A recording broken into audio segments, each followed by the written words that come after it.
This is the last present I will ever give you. My husband shoves divorce papers to me. I've decided to marry someone else. So thank you for being a cash dispenser until now. The guy I have been with for so many years turns out to be a horrible person. This is a story of my revenge. My name is Jessica. I'm turning 50 this year. In fact, tomorrow is a little special day. I'll be living in debt for a long time and will finally finish paying it off. My husband Lance and I have worked really hard together. We got married 20 years ago.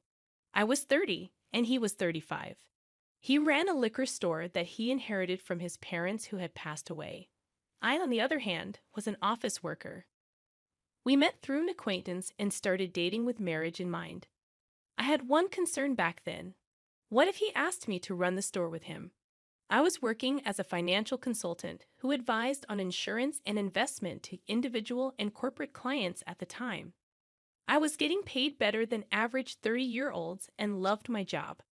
I was studying for certification to take my career to the next level when he proposed to me. He said, "I know you have been working hard to get the certification. I want to support you in any way I can. I have enough staff at the store so I can manage it myself. You should pursue your dreams." His assurance was a catalyst for my decision to marry him. He was benevolent and always on my side. I truly wanted to build a life with such a man. As we agreed in the beginning, he focused on his business, and I focused on my work. We thought that our marriage was going well. About a year into it, he went to work, and I was spending my day off at home. When I was vacuuming under the bed, it caught a lot of papers. It had been less than 6 months since we moved in. I wondered why there was such clutter. I picked up a crumpled piece of paper and opened it. The header in bold letters jumped into my eyes. Reminder of payment. The total amount of the debt under Lance's name was $200,000. 200,000 was not 2,000, is it? My head started spinning. Why did he hide such a large amount of debt from me? I questioned him as soon as he got home that day. What is this debt? What's going on? No, it's not what you think. It was left to me by my parents. That was not a personal debt, but rather on his liquor store. It was made by his parents, and when he took over the business, it also came along. It was secured by the land and the house we lived in, so he had no intention to renounce the inheritance. I understood that it was not his personal debt, but it was not something that could be left unattended. But this is a payment reminder. Aren't you paying back every month? I am, but sales fluctuate from month to month. Sometimes I can't pay them back during the slow month. I have to pay my staff first, so I've asked them to wait.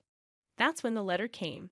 At first, his explanation sounded to make sense, but it was definitely not a good idea to delay payment.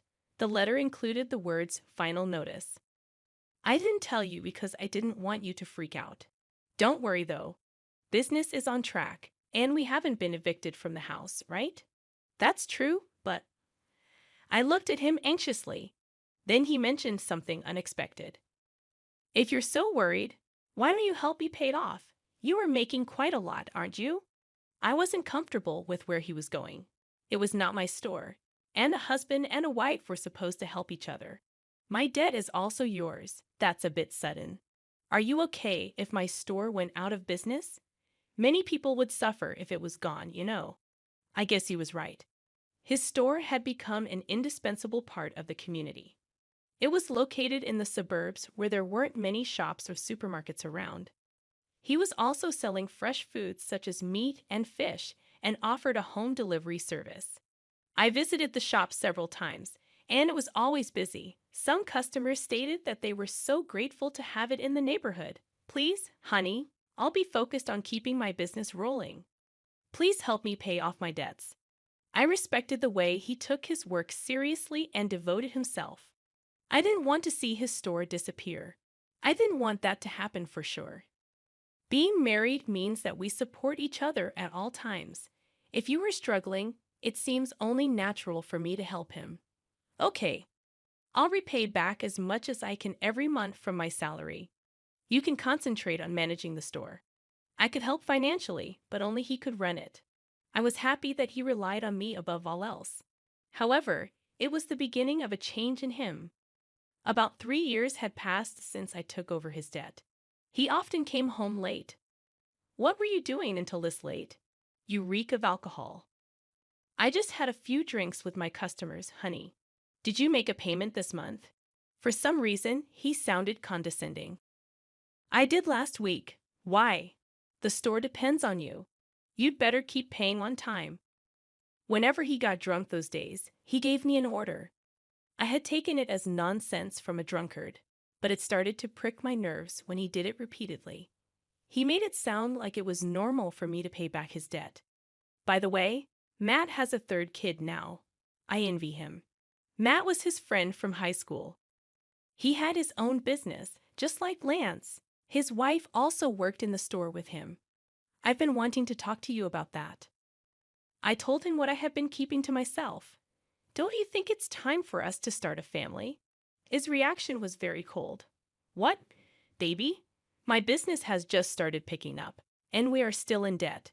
How can we be so irresponsible? That was his stance. I held back my annoyance. Matt has 3 children now, right? We can manage one too. His parents are still well, and his wife works in the store. They are different from us. I couldn't counter that. I'd always thought that I would have children when I got married. My dream was crushed easily, so until I paid off all your debts, we can't have a baby. Well, I guess that's how it's going to be. If you make a lot of money and pay off studies quickly, I will think about it. His mean smile disgusted me, but I felt impatient to pay off the debts as soon as possible. How blind I was! Even though it was an irrational demand, I was still occupied with the thought of starting a family and didn't even think about it. From then on, I worked tirelessly for Lance. I actively obtained qualifications, took promotional exams, and secured a salary increase. I started earning much more than women my age. I even made advance payments, but the debt didn't disappear so easily. I turned 40 before I knew it and had to give up on having children. I thought to myself that I still had my husband and thought he was enough. He relied on me, and I could do anything for him. As long as I still believed that, I remained happy. Lance started coming home later and later as the days went by. He sometimes came back in the morning. I was working in the store, and it was morning when I realized it. I had to go out with a customer, and the next thing I knew, the sun was out. When I saw him working so hard to protect the store, I felt that I had to do my best as a wife too. We were on the same boat, sailing for a better future together. The months and years went by, and the day finally arrived. I was going to make the last payment the next day. For the sake of the debt, I had to pass on all sorts of luxuries I didn't need to do so anymore. I could finally spend my hard-earned money the way I wanted. I realized that ever since I got married, I had been thinking too much about money. We had never taken a vacation or even dined at a nice restaurant. We were still in our 50s. I hoped to finally enjoy such things from then on. On the day the last payment was due, I took a day off. I prepared a more opulent dinner than usual, complete with a bottle of wine and Lance's favorite chocolate cake, intending to celebrate a debt-free life together. When he returned from work, I laid everything out on the table, remarking, "Finally, it feels like it's been a long time." But the last 20 years have gone by so fast, haven't they, honey? His trembling and lowered head made me wonder if he was crying from happiness. However, to my shock, he burst into laughter in a way I had never heard before. "What the hell is going on? Are you okay?" My supposed husband declared something outrageous. "You are dismissed now. I'm grateful to you for the past 20 years. Thanks to you paying off all my debt, I'm a free man. Great job. I don't need you anymore." What are you talking about? I genuinely had no clue. He pulled out something from his bag.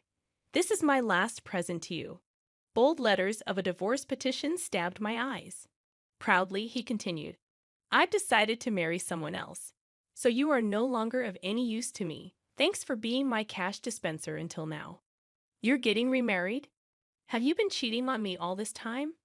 I recalled his habitual late returns, citing work or socializing. While I toiled to pay off his debt, he was nowhere to be found. His expression remained smug. I will never read that unfaithful. I have already found the next potential wife. I want to divorce you and marry her. That's why I have been waiting for you to clear my debt. Tears welled up at the absurdity. The feast I had prepared blurred before my saddened eyes. Get the hell out of here. He handed me the divorce papers.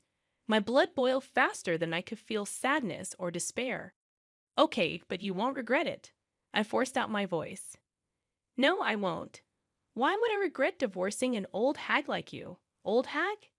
If I were her, he would be an old fart. Did he think he was still young?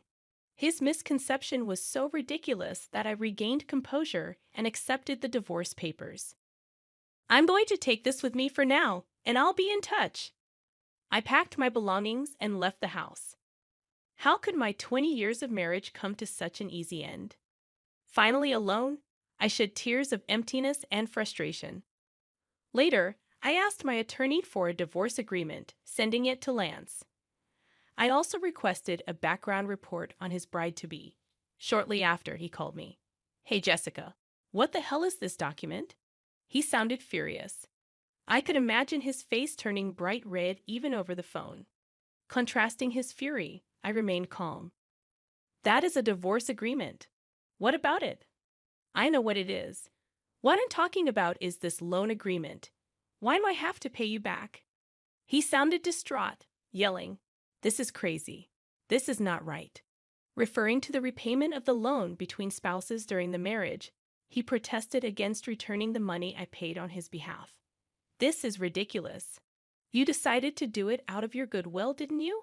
Why are you digging up the past? What do you mean? I did it as your wife. If we divorce, that's a different story.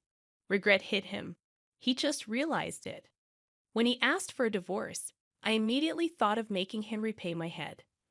My profession involved dealings with insurance and investments, giving me contacts with experienced attorneys. I consulted them right away. The total, including interest, was a little over $300,000. I was determined to have him pay me back precisely that. That was all I asked for. He grasped the seriousness, seeing the name of a locally famous attorney on the document. Ludicrously, he said, you know that I don't have much money. Sell the store to fund it then. If I do that, I won't have anything left. You're only 55. You could still find a job if you wanted to. Give me a break. The conversation made no sense. I wanted to hang up, but there was one last thing to check. How's it going with your new bride-to-be? None of your business. I burst out in laughter. It seemed like he was going through a lot. Good luck. I was about to hang up. Wait a minute. I've decided not to marry her. We can start over. For some reason, he pleaded with me. I yelled my last words and hung up. Start over? Don't kid yourself. I don't want you. I had been married to such a man for 20 years. Did I look more ridiculous than him in the eyes of others? I respected him until the divorce. I had watched him work hard for the store and his customers. 20 years later, I realized he was just a fool. The mentioned remarriage started with innocent flirtation with a part-time university student, Melissa. You are so cute, Melissa. Will you be my wife? She played along, jokingly replying, Well, I would think about it if you let me be a full-time housewife. The truth was, he believed she was serious. Marrying a man nearly 40 years her senior seemed like a mere joke to her. It turned horrifying when he persistently pressed her to marry him, leading her parents to intervene and obtain a restraining order against him. Reading the private investigation report, I laughed so hard I hyperventilated. When he came home late, I assumed he was working hard, unaware of the truth. Instead, he was hitting on young girls at bars and strip joints, boasting, I'm surprisingly popular with young girls. I'm a salesman, so I have this easy-to-talk-to aura and get along with them. And I'm told that I look younger. Don't you think so? The girls apparently cringed at his comments. With no use for his older wife and viewing me only as a cash dispenser, his misconceived self-image turned him into a somewhat laughable stalker who almost got in trouble with the police. Perhaps it would have been better if he had cheated on me. Unfortunately, he couldn't even find a mistress. The reason behind his pursuit of a young girl was his friend Matt having a grandchild. Matt recounted, "As soon as he saw my grandchild, he said he wanted to have a child himself. I scolded him, saying he shouldn't say such a thing. You have been paying his debt for him." He was absolutely mortified. "I'm glad I didn't spend my golden years with that man," I muttered. My divorce finalized, and despite unclear property division, he gave up due to my attorney's reputation. I wondered how such a gutless person had stayed in business. He sold the store to pay me back. Fortunately, just before the sale, his employees abandoned him. Customers frowned at him for giving up a family business. When they learned the reason was to pay his ex-wife, shock spread through the community. He got what he deserved when he demanded a divorce. A true story that sounded like a comedy circulated. Even if he hadn't sold the store, the bad publicity would have affected his business. Selling before bankruptcy was probably a blessing. The money wasn't enough, so he still works part-time to pay me back. Sometimes he messages, "It was all my fault. Can we get back together?" Even after blocking, he calls from different phones. "If you contact your ex-wife any further, we'll file a restraining order," warned my attorney. The calls stopped. He is terrified of the attorney. Guess what I do now? I'm a marriage counselor. Turning 50, I joined my friend's matchmaking business. I quit my previous job, helping singles find a match, offering advice on finances, insurance, etc. Couples appreciating frank discussions from the beginning increased our membership. Having been through a lot, I don't want them to make the same mistakes I did. Though my salary is lower, I enjoy helping others be happy every day. I found happiness after getting rid of my ex-husband. Today, I'm a bridge to someone else's happiness.